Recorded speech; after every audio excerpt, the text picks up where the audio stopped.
आज की वीडियो में हम बात करने वाले हैं उन लेडीज की जिन्हें सिलाई आती है और वो अपनी गृहस्थी संभालने के साथ साथ घर से कुछ पैसे कमाना चाहती हैं। हेलो फ्रेंड, कैसे हैं आप सब। आशा करती हूँ आप सब अच्छे होंगे और हमारी वीडियोस को एंजॉय कर रहे होंगे। फ्रेंड्स, हमारा बुटीक हल्द्वानी नैनीताल में है जो उत्तराखंड स्टेट में आता है। हम अपने बुटीक में कस्टमाइज ड्रेसेस तैयार करते हैं और ड्रेसेस रिक्रिएट करते हैं। हमारे यहाँ सबसे ज़्यादा काम साड़ी से ड्रेसेस बनाने का है। मेरे पास ऑल ओवर इंडिया से या इंडिया के बाहर से भी लोग हमें साड़ियाँ भेजते हैं। हम उनकी ड्रेसेस तैयार करवा के उन्हें वापस कुरियर करते हैं और अपने इस चैनल पर हम साड़ी से बनी ड्रेसेस की वीडियोस डालते हैं और भी जो रिक्रिएशन हमारी बुटीक में होता है उन सब की वीडियोस हम अपने इस चैनल पे डालते हैं, ब्लॉगिंग चैनल पे। और जो साड़ी से बनी ड्रेसेस की कटिंग और स्टिचिंग की वीडियो है वो हमारा दूसरा चैनल है, क्रिएटिव माँ कटिंग और स्टिचिंग के नाम से। अगर आपको सिलाई सीखनी है या ड्रेसेस बनानी सीखनी है कि हम साड़ी से ड्रेसेस कैसे बनाते हैं तो आप वहां जाके विजिट कर सकते हैं। फ्रेंड्स, हमारे पास बहुत सारी क्वेरीज आती हैं लेडीज की कि उन्हें सिलाई आती है, वो घर में रहते हुए अपनी फैमिली को संभालने के साथ साथ ये काम करना चाहती हैं, तो वो कैसे करें। फ्रेंड्स, अगर आपको सिलाई आती है तो ये एक बहुत बड़ा हुनर है जिसके बारे में आपको नहीं पता कि आप क्या क्या कर सकते हो, क्योंकि यही तो असली स्किल हैं जो आपको आगे बढ़ने के लिए प्रेरित करती हैं और आप इससे बहुत अच्छी अपनी इनकम भी जनरेट कर सकते हो। तो फ्रेंड्स, आज के टॉपिक को देख के आपको समझ में आ गया होगा कि हम किस बारे में बात करने वाले हैं। तो आज मैं आपको बताने वाली हूँ कि अगर आपको सिलाई आती है तो आप किस तरह से पैसे कमा सकते हैं या किस तरह से अपने काम को इम्प्रूव कर सकते हैं। आज के समय में अगर आपको सिलाई आती है तो ये बहुत अच्छी स्किल है, क्योंकि आज का समय जो है वो क्रिएटिविटी का है। अगर आपके अंदर कोई भी स्किल है, कोई भी स्किल, चाहे वो सिलाई की है, तो वो अपने आप में बहुत बड़ी चीज़ है। हर किसी में वो स्किल नहीं होती है, क्योंकि सिलाई ऐसी चीज़ नहीं है कि आपने देखा और सीख लिया। बस ज़रूरत है उसे समझने की कि आप उस स्किल का यूज़ किस तरह में करें। अगर आपको सिलाई आती है तो बहुत अच्छी स्किल है और आप बिजनेस करना चाहते हो घर से ही, उसके लिए आपको बहुत ज़्यादा पैसे खर्च करने की ज़रूरत ही नहीं है। मेरा मानना यह है, आपको पैसे खर्च करने की ही ज़रूरत नहीं है। अगर आपके पास एक सिलाई मशीन है तो काफ़ी है स्टार्टिंग के लिए। तो आपको करना कैसे है ये मैं आज आपको बताऊंगी कि आपको सेटअप कैसे करना है कि आप कम से कम खर्चे में, कम से कम मेहनत से स्मार्ट वर्क करें और अच्छी अर्निंग लें। तो सबसे पहले तो आपको ये करना है, आपको अपने बिजनेस का एक नाम देना है। नाम के लिए जो भी आप, सपोज आपका सिलाई का बिजनेस है, आप सिलाई ही करेंगे तो आपको एक नाम देना ही होगा उसे, कि किस नाम से लोग आपके पास आएं या किस नाम से लोग आपको जाने। जब भी आप कोई नाम रखें तो मैं सजेस्ट करती हूँ इंडिया नेम ही रखें, क्योंकि आप इंडिया में रह रहे हैं, थोड़ा सा फीलिंग वाला नाम रखें। मेरे बिजनेस का नाम है क्रिएटिव माँ। ये नाम मुझे मेरी बेटी ने दिया था। तो इसमें एक फील आता है। आज इस नाम को 3 साल हो चुके हैं, बट बहुत से लोग मुझे कहते हैं कि मैम आपका नाम, बिजनेस का नाम बहुत यूनिक, क्योंकि ये एक स्किल बेस्ड बिजनेस है जो आपकी स्किल को दर्शाता है। तो इसलिए नाम भी ऐसा होना चाहिए जिससे आपकी स्किल दिखे लोगों को, समझ में, नाम से ही स्किल पता चले कि हाँ ये नाम है। बिजनेस को आप दोनों मोड पे करें, ऑफलाइन और ऑनलाइन। फ्रेंड्स, अगर ऑफलाइन की बात करें तो आपको पहले अपना, आपके आसपास के जो लोग हैं जिन्हें पता है आपको सिलाई आती है वो ही अपना काम देंगे। वहां से आप स्टार्ट कर सकते हैं। धीरे धीरे जब आपका काम आना लोगों को पसंद आ जाएगा, ऐसे ऐसे ही काम बढ़ता है। सेकंड बात करते हैं हम ऑनलाइन मोड की। तो उसमें आपको यूट्यूब पे, फेसबुक पे और इंस्टाग्राम पे अपना पेज बनाना है, चैनल बनाना है, और वो जो भी आप बनाते हैं उसे एक्सप्लेनेशन के साथ आपको उसकी वीडियो पोस्ट करनी है। अगर आप उस पर ऑनलाइन मोड की बात करें तो आप डेली की एक या 2 शॉर्ट्स डेली डालें जो भी आप काम करते हैं। जो नाम आपने अपने बिजनेस क्या दिया है तो उसी नाम से आप यूट्यूब, फेसबुक और इंस्टाग्राम तीनों पे उसी नाम से अपने बिजनेस को चलाएं, अपना चैनल चलाएं। क्योंकि एक ही नाम होने से क्या होगा, आपकी वाइड ऑडियंस होगी, आपकी ऑडियंस बढ़ेगी, क्योंकि आपके एक ही नाम की पहचान होगी। अगर आप अलग अलग नाम से खोलते हैं अलग अलग प्लेटफॉर्म पे तो ऑडियंस बढ़ जाती है। उन्हें नहीं पता कि यूट्यूब पे आपका क्या नाम है और या फिर फेसबुक पे आपका क्या नाम है। इसलिए सिर्फ एक ही नाम से करें, जैसे कि हमारा है, हमसे ही तीनों प्लेटफॉर्म पे है। तो इंस्टाग्राम पे हमारे 2.5 लाख फॉलोवर हैं और यूट्यूब पे हमारे 50,000 से ज़्यादा हैं और फेसबुक पे 40,000 से ज़्यादा हैं।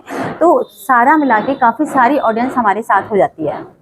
तो इसीलिए एक नाम से करें, क्योंकि उन्हें अलग अलग उसमें प्लेटफॉर्म पर ढूंढना उन लोगों के लिए आसान होता है। जैसे मेरे इंस्टाग्राम, सबसे पहले मेरा वायरल जो हुआ था इंस्टाग्राम हुआ था, तो वहाँ से लोग मेरे यूट्यूब चैनल पे जुड़े हैं।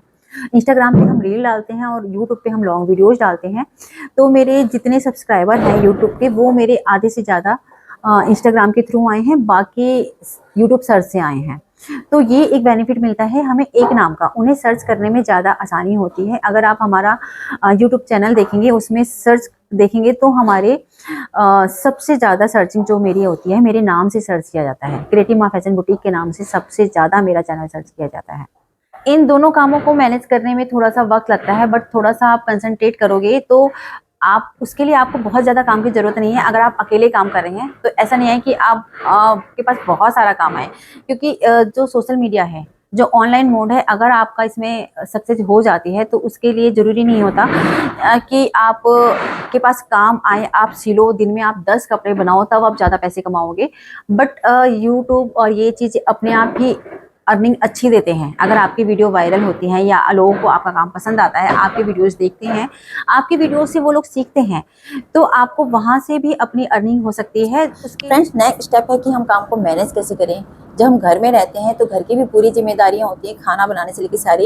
इन लॉ साथ में हैं या फिर बच्चे स्कूल जाते हैं, हस्बैंड खाना खाने आते हैं, बच्चों के कभी एग्जाम्स हैं, कभी फेस्टिवल्स हैं, और कभी रिलेटिव्स हैं, कभी किसी की शादी है, तो इन सब को भी हमें मैनेज करना होता है। तो इसके लिए मेरा सजेशन ये है कि आप एक टेलर हायर करें। टेलर क्या होगा, जो आपका सिलाई का काम है उसे तो वो मैनेज कर ही लेगा, तो और रोज़ के काम को बहुत आप स्मूथली कर पाओगे। क्योंकि जब जो भी सिलाई से रिलेटेड काम होता है तो उसमें सिर्फ एक सिलाई नहीं होती कि आपको सिलाई करना है या आपको सिल लिया और आपने कपड़े दे दिए। बहुत सारे काम हैं, आपको वीडियोस भी बनानी है, उन्हें पोस्ट भी करनी है, आपको कस्टमर भी डील करने हैं, उसके साथ आपको फैमिली का भी, घर का भी काम करना है। तो इन सब चीज़ों को मैनेज करने के लिए, और खासतौर से वो लेडीज़ जिनके इन लॉज भी साथ में, या जो कंबाइंड फैमिली में है, ज्वाइंट फैमिली में है, बड़ी फैमिली है जिनकी, उनको अगर बिजनेस करना है चाहते हैं वो, तो एक टेलर जरूर हायर करें। और इस चीज़ की चिंता ना करें कि टेलर को वो कहाँ से निकालेंगे। टेलर के पास इतना काम अपने आप ही आ जाता है कि वो अपना भी निकाल लेगा और आपको कमा के भी दे देगा। दिन भर में वो इतना काम कर लेता है, तो आपकी वो टेंशन खत्म होगी कि आप काम कैसे दें कस्टमर को। जब आप टेलर रखते हो, जैसे जैसे आपका काम बढ़ता जाएगा तो आप टेलर बढ़ाते जाओगे और आपका काम बढ़ता जाएगा। तो इस हिसाब से सिर्फ आप खुद नहीं कमाओगे, आप दूसरों को भी रोजगार दोगे। और ये भी बहुत बड़ी चीज़ है। जब मैंने स्टार्ट किया था तो कुछ समय बाद मुझे लगता था मैं बहुत ज़्यादा नहीं कमा पाती हूँ, तो मुझसे मतलब मेरे ही कारीगर जो थे, मेरा जो स्टाफ है, उन्होंने कहा था कि भाभी आपकी वजह से हमारी गृहस्थियाँ चलती हैं। तो मुझे वो पॉइंट भी बहुत अच्छा लगा कि हम कुछ भी कर रहे हैं बट हमारे साथ जब हम लोगों को रोज़गार दे रहे हैं, तो वो भी बहुत बड़ी चीज़ होती है। और इस तरह से जब आप किसी को हायर करोगे तो आप ज़्यादा से ज़्यादा काम बढ़ा सकते हो, क्योंकि एक अकेला बंदा कभी भी बहुत आगे तक नहीं जा सकता जब तक आपकी टीम ना हो। तो स्टार्टिंग आप टीम की एक बंदे से करिए, जो धीरे धीरे बढ़ते बढ़ते बढ़ते कहाँ तक पहुँच जाएगा आपको पता भी नहीं चलेगा और बहुत स्मूथली आप काम कर पाओगे। इस तरह से अगर आप किसी को हायर करके रखते हो तो आप फैमिली और बिजनेस दोनों में मैनेज करके रहोगे, क्योंकि एक अच्छी वाइफ, अच्छी बहू, अच्छी माँ, तीनों चीज़ें बहुत ज़रूरी हैं एक बिजनेस वूमन बनने से पहले। नेक्स्ट स्टेप ये है कि जब आप बुटीक स्टार्ट करते हैं या सिलाई का काम स्टार्ट करते हैं, तो स्पेशलाइजेशन आपका किस चीज़ में है। अगर नहीं है तो किसी एक चीज़ पे फोकस करिए जिसमें आपको सबसे ज़्यादा इंटरेस्ट हो, क्योंकि कोई भी चीज़ तब चलती है जब आपको उसमें इंटरेस्ट होगा। अगर आपका किसी चीज़ में पैशन है तो उसमें आपको किसी भी तरह की कोई पेन नहीं लगेगा, कितना भी आप लोड ले लें आपको वो लोड नहीं लगेगा, आपको वो शौक लगेगा। जैसे अगर आप इसे समझेंगे, बच्चों को क्रिकेट का शौक है तो आप उसे पूरे दिन धूप में क्रिकेट खिलवा लो, वो थकेगा नहीं। यही चीज़ है कि अगर आपका पैशन है, आपका शौक है सिलाई में, किसी एक चीज़ में, तो वो आपको लोड नहीं लगेगा। आप उसे दिन के 8 घंटे भी अपने काम में देंगे तो वो आपके लिए प्रेशराइज नहीं होगा, आप उसे ईजिली करोगे। जैसे मुझे जो मेरा शौक था रिक्रिएशन का था, मुझे डिजाइन बनाने बहुत पसंद है दूसरी चीज़ों से। जब मैं 12th क्लास में थी, जब मैंने सिलाई सीखी थी, तो मैंने अपनी मम्मी की साड़ी से अम्ब्रेला गाउन तैयार किया था। उस वक्त पे पहला पीस मेरा साड़ी से ड्रेस का वो था उस वक्त। आज से 30 साल पहले की बात होगी ये। और आज भी वही चीज़ है, बस ये है कि वो बढ़ता गया बढ़ता गया बढ़ता गया। पहले मैं अपने ही बनाती थी और अपनी बेटी की, अपनी साड़ियों से मैंने अपनी बेटी की ड्रेसेस बहुत बनाई हैं बचपन से, जब वो छोटी थी। तो मैं उसी चीज़ में फेमस थी कि मैं अपनी साड़ी से अपनी बेटी की बनाती हूँ। मेरे बच्चों के फ्रेंड के पेरेंट्स, मेरे आस पड़ोसी, मेरे रिलेटिव्स, मेरे फ्रेंड्स वगैरह सब मुझे इसी उससे जानते थे, तो उनका कहना ये होता था कि हमारी भी बनवा दो, हमारे पास साड़ियाँ रखी हैं। तो ठीक है, जब मैंने बुटीक स्टार्ट किया था तो सारे ही कपड़े स्टिच होते थे, बट जो स्पेशलाइजेशन होना है वो कहते हैं साड़ी स्टिच का। तो जब मैंने बुटीक खोला है आज से 3 साल पहले, तो उसमें क्या है, मेरे पास सबसे ज़्यादा काम साड़ियाँ ही आती थी मेरे पास, क्योंकि लोगों का कहना ये होता है कि वो टेलर को साड़ी देते हैं तो टेलर खराब कर देते हैं उनकी ड्रेस, जैसी वो कहते हैं वैसी बना के नहीं देते, या वो समझा ही नहीं पाते, या जो उन्होंने कहा उन्होंने टेलर ने वही बना के दे दी, या फिर कि उनकी ड्रेस तो साड़ी से ही बनी लगती है। तो ये बहुत सारे कमेंट मेरे पास आते थे कि हमें ऐसा नहीं चाहिए। तो जब मैंने बुटीक स्टार्ट किया था तो मेरे जितने पहचान वाले हैं उनके अलावा जो अननोन क्लाइंट आते थे वो एक दूसरे के थ्रू ही आते थे, ड्रेसेस देख के कि तेरी ड्रेस बहुत अच्छी लग रही है, तूने कहाँ से बनवाई है, ऐसे करते करते मेरे पास आते थे। तो ये चीजें हैं, ये चीज आपको समझनी है। अगर आपके अंदर किसी चीज का वो नहीं है कि आपको सिर्फ सिलाई आती है, तो आपको सीखना है कि आप डिफरेंट कहाँ से सीखें। तो यूट्यूब पे बहुत सारे चैनल हैं, आप थोड़ी थोड़ी चीजें सीखिए, रील देखिए, जिससे कि हमें डिफरेंट डिफरेंट आइडियाज मिलते हैं चीजों के। फ्रेंड्स, नेक्स्ट स्टेप में आपको मार्केट की पूरी नॉलेज होनी चाहिए कि आप क्या सामान कहाँ पे सस्ता मिलता है या अच्छा मिलता है क्वालिटी वाइज, जिससे कि आप कस्टमर को प्रोवाइड करा सकें वो शॉप की। क्योंकि एक ड्रेस बनने में बहुत सारे आइटम लगते हैं, या तो आप उसे अपने यहाँ रख लें, या फिर आप कस्टमर को ही कहें कि वो वहाँ से ले सकते हैं, कि वहाँ सस्ता होता है या वहाँ पे बहुत अच्छा मिलता है। इन सब की जानकारी आपको पूरी तरह से होनी चाहिए। इन टिप्स का यूज करके अपना बिजनेस आप स्टार्ट कर सकते हैं या आप बिजनेस को ग्रो कर सकते हैं। अगर आपको कोई प्रॉब्लम आती है स्टार्ट करने में या कोई क्वेरीज हो तो आप हमारा ग्रुप ज्वाइन कर सकते हैं, वहाँ पे हम आपसे पर्सनल चैट कर लेंगे और आपको प्रॉपर मैं गाइडेंस दे सकती हूँ कि आपको कैसे करना है।